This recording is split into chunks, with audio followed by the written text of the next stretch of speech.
Hello, everybody, and welcome to the show. Very happy today to have a special guest, a friend. I don't know. Can I call you a colleague, even though I'm not a doctor? I'm So, sure. okay, yeah, okay, that's cool. So, Dr. Jason Hunt, orthopedic surgeon, DO to the stars, is here with us. Welcome to the show. Thanks. Thanks for having me. So, we have now known each other, what, 3, 4 years? It's probably been 4 or 5? I don't almost, know. yeah, probably 4 years. Probably. And we work together a little bit. We've maintained a wonderful relationship. I'm always grateful for that. I'm actually grateful that I've maintained every relationship that I've had with a doctor thus far. And I've always been excited about Dr. Hunt's approach to care and service. But we are going to have a conversation about some realities of what this pandemic has brought to the medical world. And his practice is also affected. Everybody's practice is affected. But I think that talking about the business of medicine, it is important that we have discussions about, what it is actually like. Even though this will air on Monday, the day we're recording it is the day after Thanksgiving. Right. Right. So can you share a little bit about what it's been like for you? Yeah, we were just talking before we got started intro, like we like to talk about when everything is going well, and we would like to talk about listen to our podcast for great business advice on how you can be Right. a better practice. Mhm.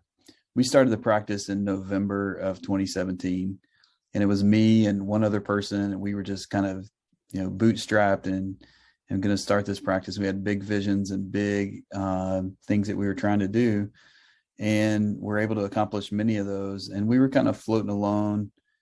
2018 we were growing, 2019 we were growing, and September 2019 was able to bring on another physician. Everything was up and to the right, and so you would say we have great momentum, and then COVID hit. Right. And it changed the reality for us for sure. Initially, when COVID hit, everyone just quit coming to the doctor, especially for knee pain and shoulder pain, and lots of things that really didn't seem that important at the time because everyone was scared and we didn't know what we were dealing with. And then it became so bad that we canceled elective surgery. And when you have a practice that's 100% built around elective surgery, becomes an issue. Not just a financial issue, mainly a financial issue, but not just a financial issue. You're wondering when or if you're going to be able to do your job again. And there's stories you look everywhere, like when things started happening, like hospital employed orthopedic surgeons in New York are working in the emergency room and trying to figure out, we're not operating on anyone unless it's an emergency. So what do we do in that situation? And so for us, that reality hit, and essentially all the patients went away. We didn't have patients coming to doctor visits. So what did you do during that time in the beginning? Because it is kind of hard to believe. Here we are. We're gonna walk or run into 2022. Remember how excited we were for 2021? Yeah. We were pretty sure that 2021 was going to be better. Yeah, we for were. Everything.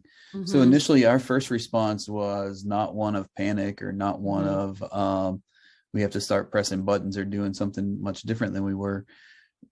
We literally started investigating, can we get PPP money? Can we get a EIDL loan? What resources are going to become available to allow us to still stay open and not see patients? The one thing I did is I kept all of my employees and paid their salaries and their benefits, because I would rather all of us go down together in a ship that's going down, rather than, some companies are way bigger than me. They don't have that ability to do what we did, but it was important that we kept our people on board.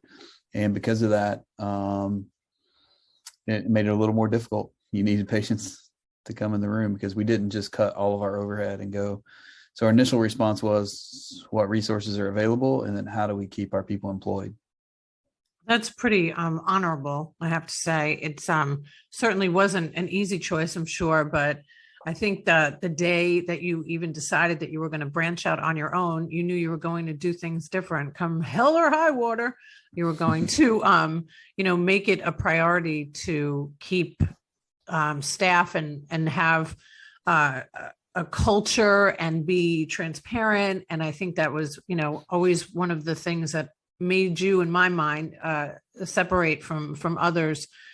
Because when we don't realize how important our team is, without a team of any kind, it's difficult. But I know that you've had some instances over this course of the pandemic that you've had to release people, because that's just the way it goes in business in a pandemic. Yeah, we ended up, and I think that it was probably one of the most difficult times for us. Is we had, flash forward, we were able to get through that initial wave of COVID. So come back, get the budget balanced, make sure that we're paying costs. We still weren't really making money, but we were okay. We got through that initial wave, and with the help of EIDL loan and all the things we have to do when we didn't have patients, we were able to get the volume back. And so we made another business decision, like, hey, we need another market in order to get access to more patients. And so we made a decision to hire another physician. It didn't go very well. We had another re-kick of COVID. We had another situation where, all the typical things you would do to grow a practice in a new type of market, we weren't really able to do that. We weren't able to have open houses. We weren't able to go out and have events where we can have a kickoff or some event and let people know we're there. So we're working through social media, and we're working through prayers to get our business out. Lots of prayers. Yeah. So mainly prayers. And it just didn't work well. Like the financial side of it didn't pan out. And, it was one of the tough things. You have to look at someone, especially, you never anticipate, like, hey, I know I hired you as a physician, but we don't have enough volume to keep you here. Mm. And that was difficult for us, because it flies in the face of everything I'm about. And so that's when it became hard to say, we can look at the reality. I can be hard-headed like I am and just put my head down and drive the ship underwater, or we can make a hard decision and say, hey, this isn't working. So I literally had to give a physician a 90-day notice, which I never dreamed in the history of the world, but based on volume that I would have to do.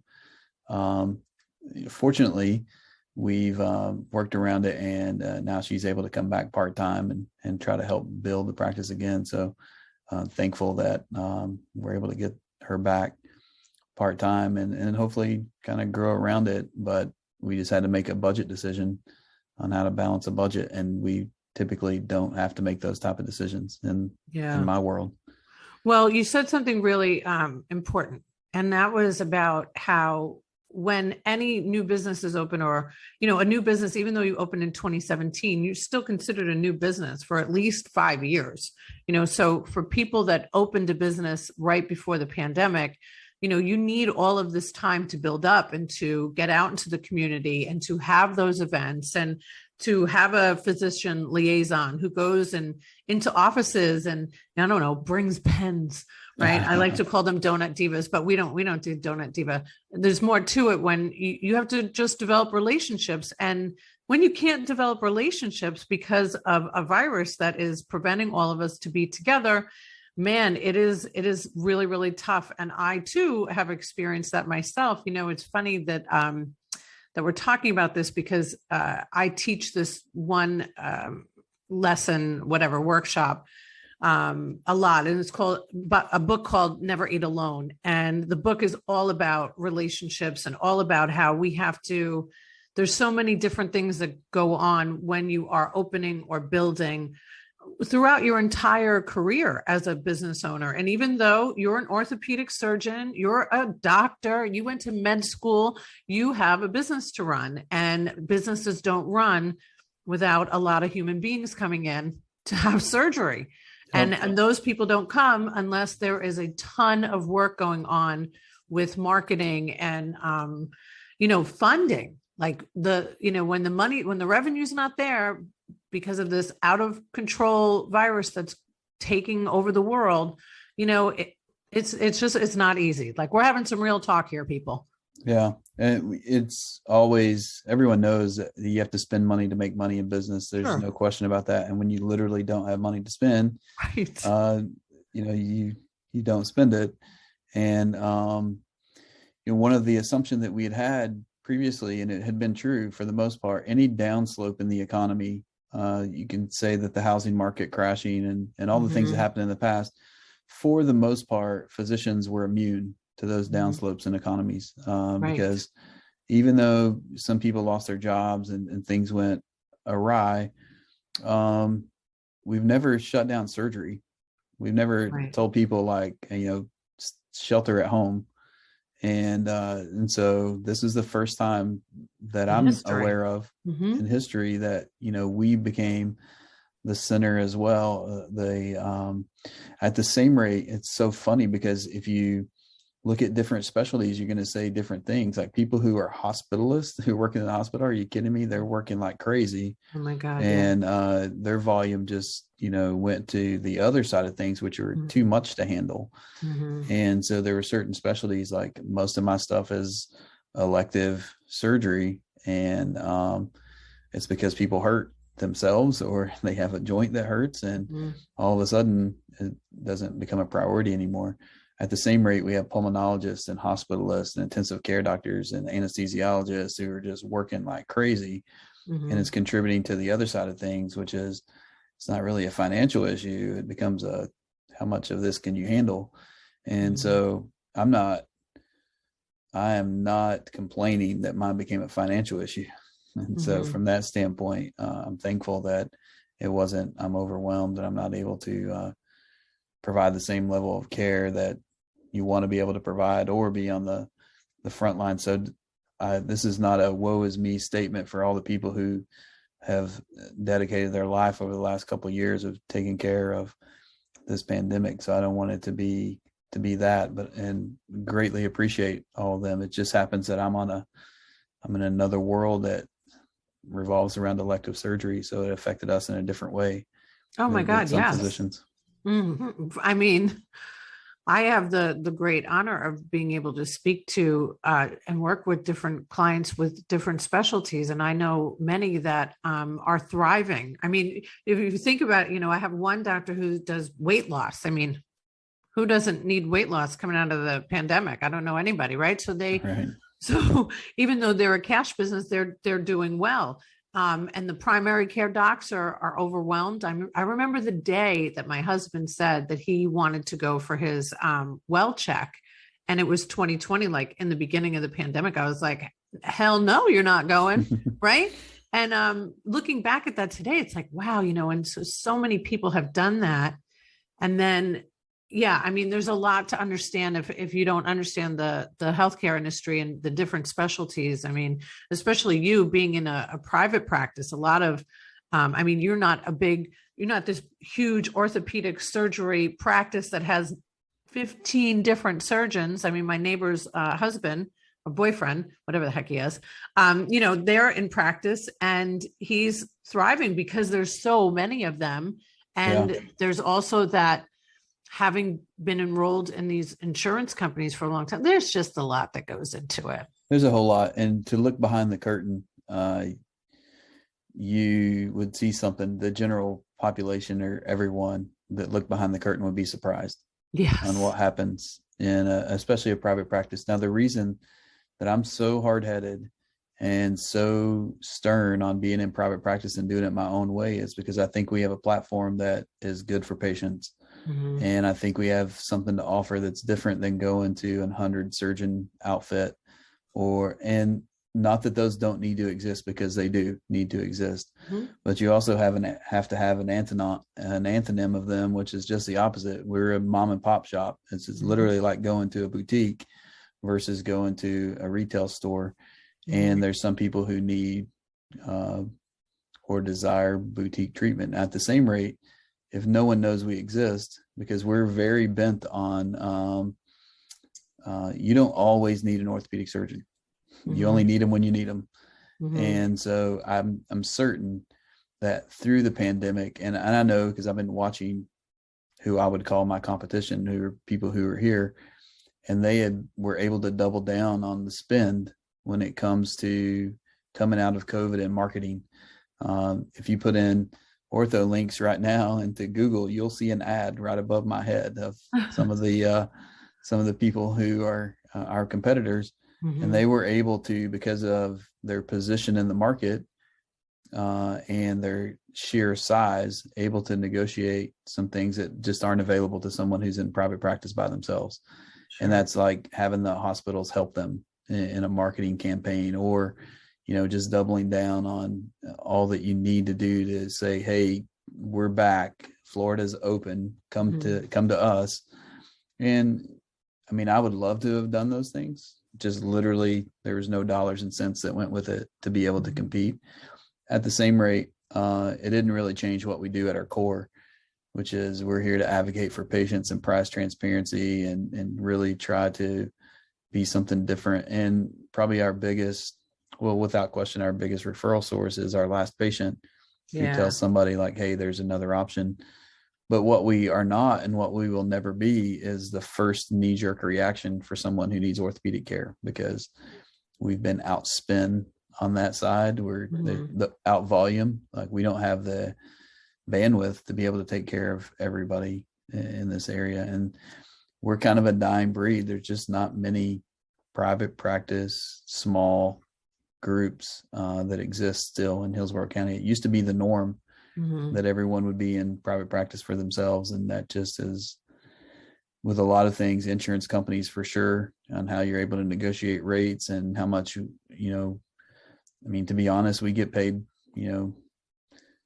I won't say pennies on the dollar. We get paid. You get paid a hell of a lot less than they do in the hospitals. All right, let me be the one to say it. You don't have to. Well, we get paid dimes on the dollar compared to not even just the hospital, just other groups. Other groups, yeah. Because absolutely. The insurance companies say, hey, we don't need you in our network, so we're not going to negotiate a fair rate. And we just had to go out of network with Aetna, which is bad for patients. And we want to be in network with Aetna and take care of those patients, but literally could not afford to do that, which is so weird when you think about it. Like, what do you mean you can't afford to do it?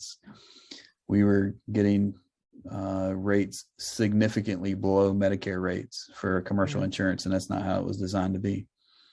Yeah, well, that's, one of the big pieces. And you and I have talked about this before, when most people don't even understand what an EOB means, or an explanation of benefits. And they read it and they see what a doctor or a surgeon has billed out.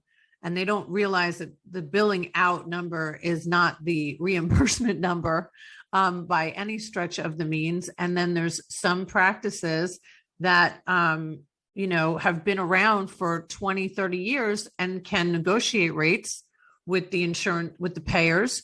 And it's not a fair game in the insurance world. I'm not sure it needs to be fair, I guess. I mean, I understand their business. And what people don't understand is, and maybe they do understand nowadays, insurance companies don't care about patients. Like, they literally don't. It's a business. They have shareholders, and their job is to take in as much money as possible, pay out as little as possible, and make profits on the money they take in.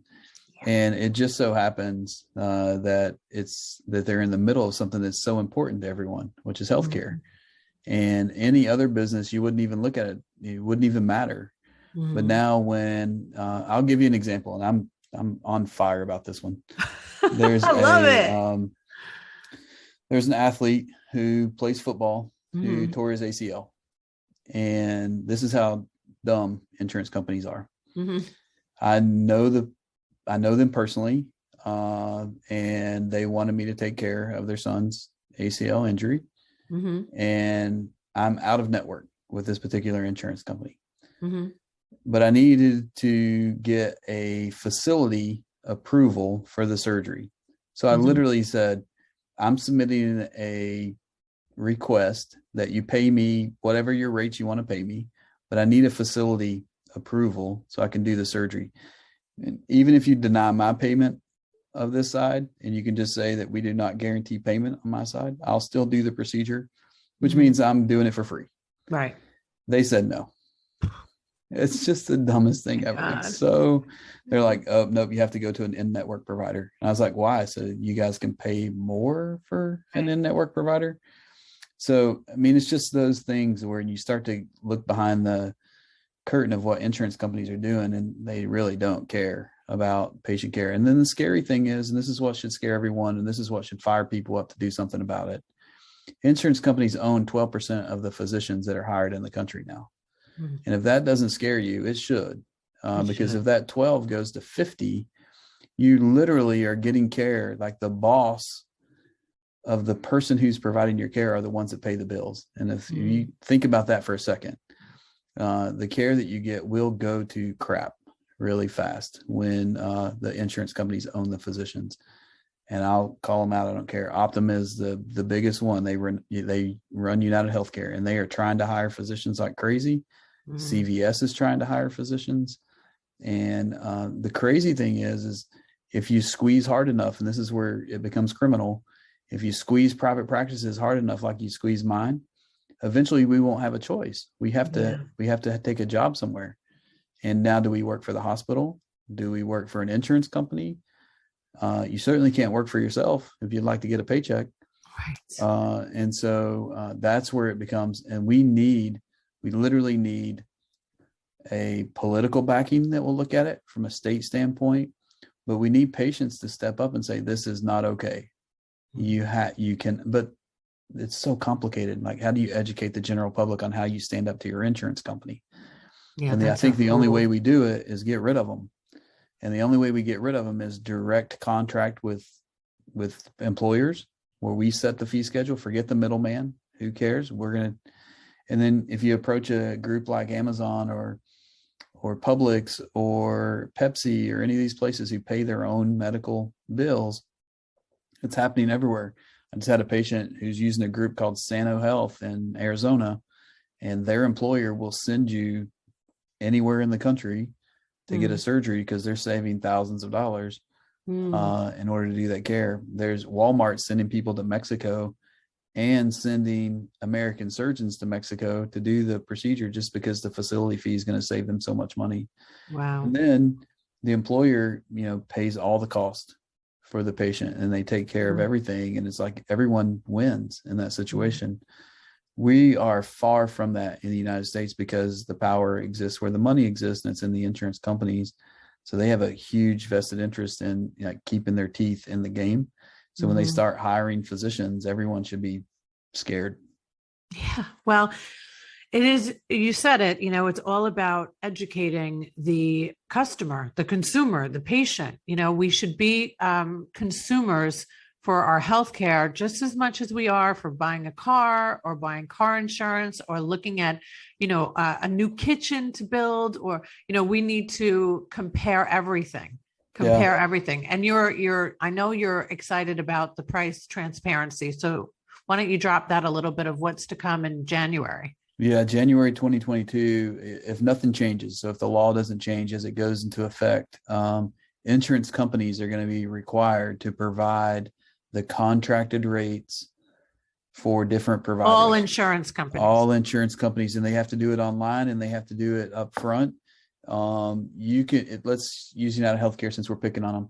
If you have United Healthcare and you want to see 3 different physicians, you will be able to give the office code, go online, and find the contracted rates for each of those 3 physicians.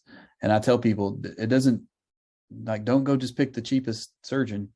That may be an issue, but if all things are considered and that meets the profile that works for you, you do your research, and there's 2 to pick from, and one of them is significantly cheaper, then guess what? Go to the cheaper one.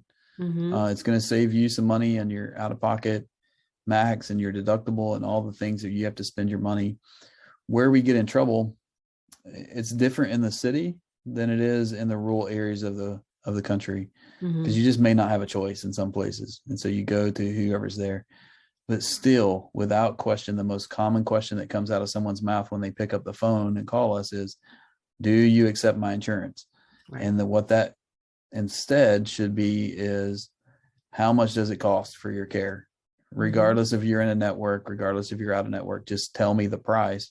And finally in January, like you'll get to know the price, and people are going to be really surprised. It's going to be a fun time because people, I used to poll my people, like, how much do you think I get paid for doing your total knee replacement?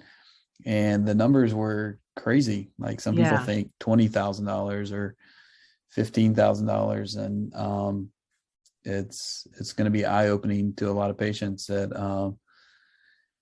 I don't know whose fault it is. It could be the physician's fault that we had this crazy, masquerade. We're talking about talking real talk and taking away the shades and acting like we're cool. Maybe we created that perception by rolling around in our Maserati. I'm joking. I'm picking on a lot of people right now, but it's because you drive a big old pickup truck. It doesn't matter what I drive. Like I would rather drive a Maserati than a big old pickup truck. But you would? No, of course not. I know. No, you don't. So what I'm saying is we created a perception, and historically, let's go back before insurance companies came about and HMOs came about. Like a job of a physician, especially like your town doc, it was not one of like prestige and riches. It was one that had to do with becoming a staple in a community and providing a service. We kind of, physicians, we just donate our life to the care of other people. Like it becomes ingrained in what we do, and we don't have a choice but to either you go in all like that or you don't do it very well. And so at one point, I think maybe early on when HMOs came in, we're like, man, we could keep raising the prices, and they're still paying us. So let's keep raising the prices. And so we're probably responsible for some of that, out of control pricing when the insurance companies came in. But then like looming in January, unless it changes, Medicare is cutting us 9%. So the cost of having a practice, I promise you, did not go down 9% this year. Right. It may have went up 50%. Right. Well, I think that, it's, I feel a sort of responsibility to ensure that people know that if they do go to not just your practice, OrthoLinks, there are many doctors that have a private practice. It is that person that has decided to step out in faith and open up a private practice, coming from, whether it be working in a very large practice or working in a hospital, because that's usually the route that is taken when you leave medical school. It's not like, oh, I'm just going to go open up. I mean, most, right? Not you in particular, but I really do think that there is this misconception that a privately held practice is just, it's easy. It's a business. It's owning a business. It's hiring people. It's paying people's salaries. It's paying for their insurance. It's, taking care of them when a pandemic hits. It is a lot. It's buying toilet paper. Yeah, buying toilet paper. It's huge from what I understand. Who knew how important it would be? But really, I think that it is important. I think you said it many times in different ways, that people need to really get educated about the services that they want. And now that the transparency will exist in January, I mean, I think that it's wonderful. I think that people should really take more time. I always like to equate it to, I have the best insurance. My husband works for UPS. That means that we have full coverage. I think the most I've ever paid for a prescription has been $5, and his is the same. And I'm talking specialists, dermatologists, right? It's such a huge organization, and they've done one thing right. Not one, many things right, but that's right. But right, especially when I'm being a seasonal helper, they really have taken care of their employees, right? But I pay out of pocket to get therapy. I pay my therapist $100, my mental health therapist, and I drive 40 minutes to his office because I don't want mediocre care for myself. Because if we've learned anything, and I think that, like, I'm tired of all the lessons that we have to learn in this pandemic, but our health, our physical and our mental health is more important than anything. So that is the thing that we should be really striving to do. And that means that as a patient, as somebody that's not in the medical industry, you need to get educated about how it really works, because we've had so much incredible time to reflect and think about how we want to live our lives going forward. not just taking better care of yourself physically and mentally, but you need to take care of your finances. Who is going to be that person that takes care of you and your family? Because it really does matter. I know that to this day, if somebody asks what orthopedic surgeon, I always recommend you, because I know the most important thing is that you actually care about the person that's coming in the door. It's a big deal. We grind like crazy, and we've never compromised on that, regardless of the financial pressures and all the other stuff. And that's what makes it more difficult. There are many things, and they're not illegal. There are many things that we can do, and they're not even unethical, that we could do to increase our revenue. Yes. I could, and this is not a jab at someone who's doing it. I'll just tell you though, I can do PRP injections and bone marrow aspirates and stem cells in my clinic, and it will make me more money.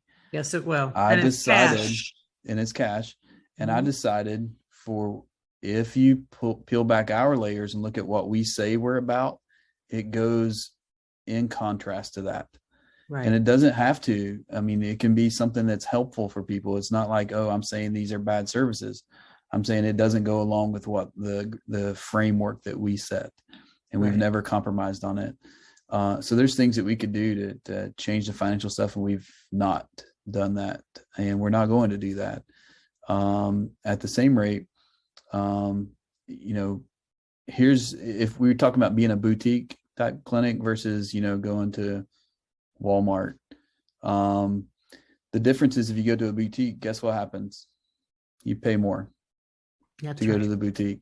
So we are in the harsh reality right now that we literally may have to turn our practice into, if you want the cheapest care at the largest practice, then we're not the place for you. Mm-hmm. But if you want personal care and you want someone who's going to grind for you and somebody who gives you the attention and stuff that you want, like going to a boutique, then we are the right place for you. It's going to cost you more money in order for us to make budget.